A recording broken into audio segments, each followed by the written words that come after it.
लोकसभा चुनाव की गहमा गहमी के बीच सुप्रीम कोर्ट ने इलेक्टोरल बॉन्ड स्कीम पर रोक लगा दी। अपने फैसले में देश की सबसे बड़ी अदालत ने स्कीम को असंवैधानिक करार दिया और तुरंत प्रभाव से रद्द कर दिया।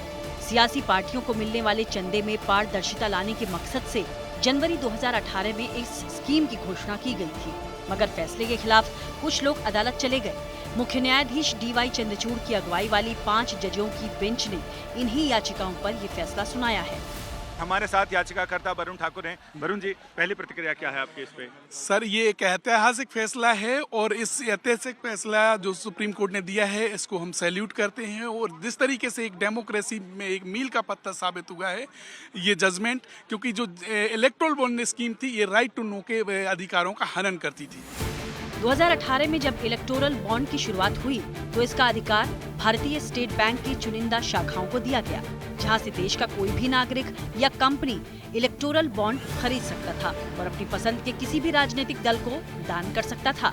लेकिन अब अदालत ने इस स्कीम को ही रद्द कर दिया है। इतना ही नहीं, अदालत ने स्टेट बैंक ऑफ इंडिया को 2019 से अब तक के चुनावी बॉन्ड से जुड़ी पूरी जानकारी चुनाव आयोग को देने का निर्देश दिया है। चुनाव आयोग को ये जानकारी अपनी वेबसाइट पर डालनी होगी ताकि पता चल सके कि बीते 5 सालों में किस पार्टी को किसने कितना चंदा दिया है। निर्वाचन आयोग से कहा है कि वो उस जानकारी को सीधे और प्रोसेस करके और उसे अपने वेबसाइट पर डालेंगे ताकि जनता को ये पता चल सके कि पिछले 5 वर्षों में किन्होंने स्वतंत्र रूप से किसी व्यक्ति विशेष ने या फिर किसी कॉरपोरेट ने या किसी संस्थान ने या कुछ लोगों ने मिलकर किस पार्टी को कितना चंदा दिया है। इसमें कोर्ट ने यह भी कहा है कि जिन लोगों के पास बिना कैश किए हुए बॉन्ड हों वो स्टेट बैंक में जमा करके उनसे इन कैश करा सकते हैं, यानी अपने पैसे वापस ले सकते हैं। अदालत ने अपने फैसले में ये भी माना कि इलेक्टोरल बॉन्ड की गोपनीयता सूचना के अधिकार का उल्लंघन है और ये काले धन पर रोक लगाने का एकमात्र तरीका नहीं है। इसलिए सुप्रीम कोर्ट ने SBI को फौरन चुनावी बॉन्ड की बिक्री बंद करने का निर्देश भी दिया।